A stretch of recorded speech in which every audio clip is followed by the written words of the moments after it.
2/3 बहुमत 160 सीटों से ज्यादा, ये बहुत बड़ा नंबर है, बहुत बड़ा आंकड़ा है। अगर आप सरकार वापस बनाते हैं तो मुख्यमंत्री कौन बनेगा? देखिए, आप कंफ्यूजन फैलाने का प्रयास न करो।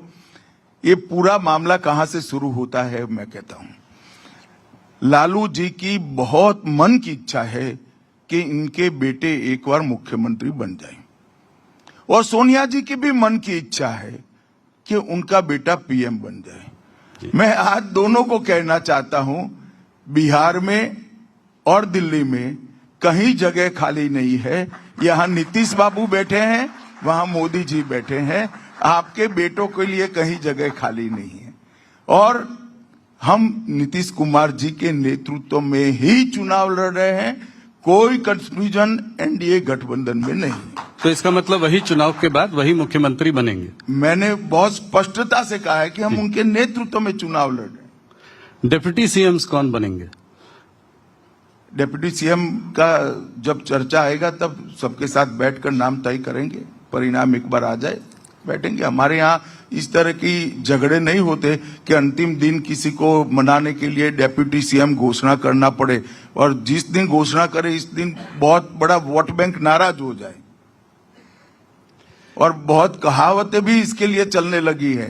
परंतु भारतीय जनता पार्टी जो टीम, एनडीए जो टीम तय करेगी, वो टीम बिहार के विकास को समर्पित होगी, मजबूरी से नहीं तय करेगी। एक सवाल और पूछूंगा अमित जी आपसे।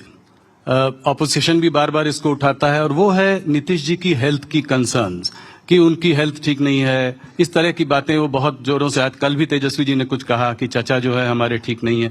तो इसको आप कैसे देखते हैं? क्या आपको लगता है कि जिस तरह से वो इस तरह की बातें कर रहे हैं, क्या एक सिंपैथी फैक्टर भी इस चुनाव में दिखाई दे रहा है आपको नीतीश जी के फेवर में? देखिए, जहां तक हेल्थ का सवाल है, नीतीश जी मेरे हिसाब से, मेरी जानकारी के हिसाब से रोज 4 सभा कर रहे हैं, सबके बीच में जा रहे हैं।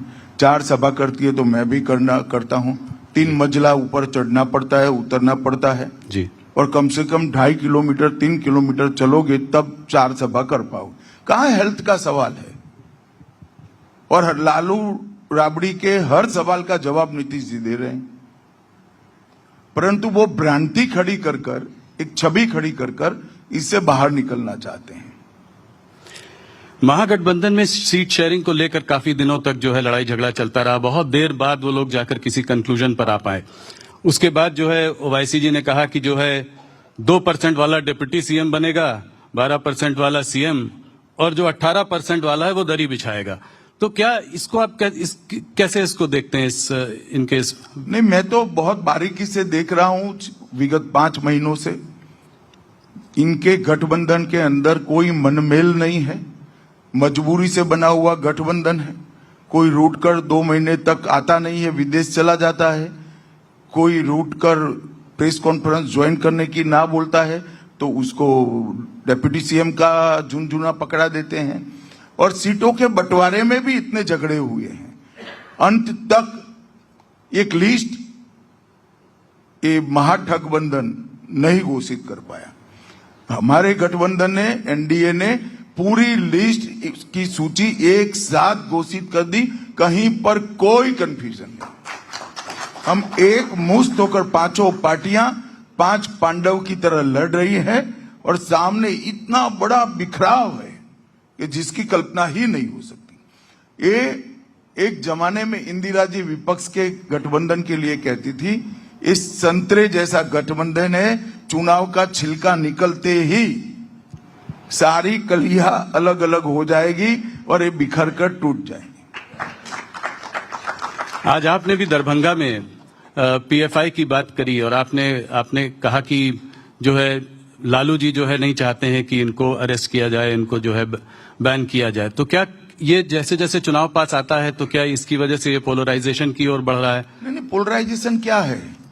आप मुझे बताओ कि पीएफआई जैसी संस्था जी किस धर्म के अनुयायियों ने बनाई, इसके आधार पर चलनी देनी चाहिए क्या? हमारा नीति स्पष्ट है, जो देश के टुकड़े करने की बात करेगा, देश के खिलाफ काम करेगा, वो कोई भी हो उस पर प्रतिबंध लगा दिया जाए और जेल की सलाखों के पीछे ढेर सारे लोग गए हैं। जी, इनकी राजनीति ही ऐसी है कि देश की सुरक्षा के लिए उठाए हुए कदमों को वो हिंदू और मुसलमान के तराजू में तोलते हैं। ऐसा नहीं करना चाहिए। देश की सुरक्षा किसी धर्म के साथ जोड़कर देखना ही अपने आप में एक बड़ा गुनाह है। लालू जी कहते हैं कि पीएफआई के संग हो रहा है जो आरएसएस के संग होना चाहिए।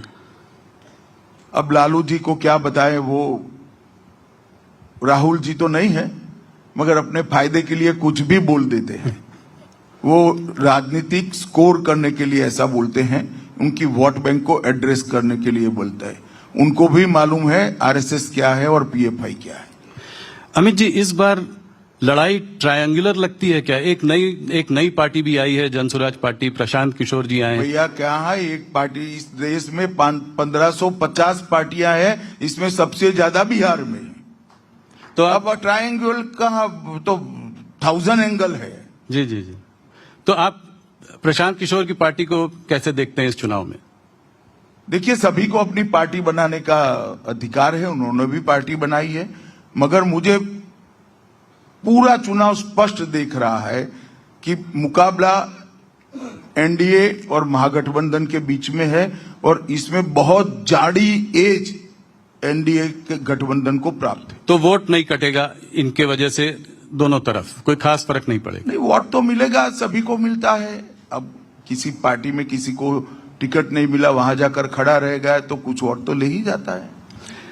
एक चीज और तेजस्वी जी ने शुरू की है, वो कहते हैं विक्ट्री बिहार में, फैक्ट्री गुजरात में। प्रशांत किशोर भी कह रहे हैं कि जो है बुलेट ट्रेन गुजरात में चलती है, पैसेंजर ट्रेन जो है बिहार में चलती है। तो इस तरह के जो चुनाव के समय में जो इस तरह के बयान आ रहे हैं, इनको आप कैसे देखते हैं? नहीं, चुनाव के समय के ही बयान है। मैं लालू प्रसाद यादव जी को पूछना चाहता हूं कि बरौनी का कारखाना किसके समय में बंद हुआ? उनके गठबंधन के समय में बंद हुआ, जो मोदी जी ने चालू किया। जी। इतने सारे इथेनॉल बनाने के कारखाने किसके समय में लगे? मोदी जी के समय में लगे। पेट्रो रिफाइनरी किसके समय में आएगी? मोदी जी के समय में आएगी। पीएम मित्र पार्क, जिसके अंदर हजारों करोड़ का इन्वेस्टमेंट होगा, टेक्सटाइल पार्क बना, वो किसके समय में बना? मोदी जी के समय में बना। और ये सारा बिहार का इंडस्ट्रियलाइजेशन जो बंद हुआ, वो किसके समय में बंद हुआ? लालू जी के समय में बंद हुआ। कानून और व्यवस्था के चलते बंद हुआ।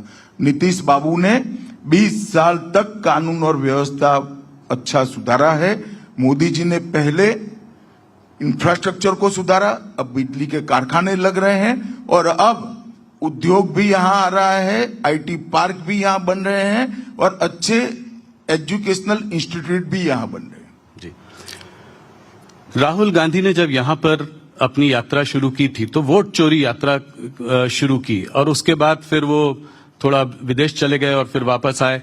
वोट चोरी कितना बड़ा मुद्दा है? क्या आपको लगता है, उनका कहना यह है कि महाराष्ट्र और हरियाणा का चुनाव जो है आपने चोरी कर लिया उनसे, और बिहार में भी अब आप ऐसा ही करने वाले हैं? मेरी तो कई बार समझ में नहीं आता कांग्रेस पार्टी कैसे सोच रही है। अब कर्नाटक का वो कुछ प्रेजेंटेशन बता रहे थे। कर्नाटक में सरकार किसकी है? कांग्रेस की। कांग्रेस की है। तो क्या उन्होंने भी वोट चोरी करा है? हिमाचल का भी दिखा रहे थे। जहां तक बिहार का सवाल है, वोट चोरी का यात्रा इसलिए निकाला कि यहां से चुनाव आयोग के अभियान के कारण मतदाता सूची से घुसपैठियों को चुन चुन कर बाहर निकाला जा रहा था। मैं बिहार की जनता को पूछना चाहता हूं कि बिहार की मतदाता सूची में घुसपैठियों का स्थान होना चाहिए क्या? हमारा मत तो बहुत स्पष्ट है। देश में किसी भी घुसपैठिए को वोट देने का अधिकार नहीं मिलना चाहिए। और ये लोग घुसपैठ भी इसलिए होने देते हैं और घुसपैठियों को प्रोटेक्ट भी इसलिए करते हैं कि घुसपैठियों को वो अपनी वोट बैंक मानकर चलने। राहुल बाबा, जितना यात्रा निकालना है इतना निकालो। इस देश से घुसपैठियों को एक एक कर चुन चुन कर भारतीय जनता पार्टी की मोदी सरकार बाहर करेगी, ये हमारा संकल्प है। तो इस एसआईआर एक्सरसाइज जो बिहार में हुई उसमें भी काफी घुसपैठिए पकड़े गए, निकाले गए हैं। देखिए, मतदाता सूची से काफी लोग निकाले गए हैं। कौन निकला है? जो अपने नागरिक होने का प्रमाण नहीं दे पाया वो निकला है जी। तो भारतीय नागरिक होते तो अपना प्रमाण दे ही देते। मुझे या आपको कोई तकलीफ नहीं है जी। हमें जो पूछेंगे हम जवाब देंगे, अपना डॉक्यूमेंट्स देंगे। मगर जो वोट कटे उसमें से सिर्फ 3 ही अपील आया है।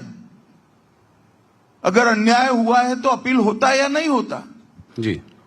इसका मतलब कि जो कटे हैं वो सच अर्थ में भारतीय नागरिक नहीं थे, उनके ही नाम कटे। अब जैसे जैसे चुनाव पास आता जा रहा है पर्सनल अटैक बढ़ने शुरू हो गए हैं। अभी राहुल जी ने आज कुछ मोदी जी के बारे में कहा है कि वोटों के लिए मोदी जी कुछ भी करेंगे, अगर आप बोलोगे तो स्टेज में नाचकर भी दिखाएंगे। हमारे संग बघेल जी यहाँ आज दिन में जुड़े हुए थे। बघेल जी ने कहा मोदी जी किसी भी स्तर तक जा सकते हैं वोटों के लिए। क्या कहना चाहेंगे? देखिए, तो अब राहुल जी का सवाल है, इनका स्तर कितना नीचे उनको गिराना है। मगर राहुल जी चुनाव में मोदी जी का विरोध करते करते, मोदी जी को अपमानित करते करते छठ मैया का अपमान कर बैठे हैं, वो उनको मालूम नहीं।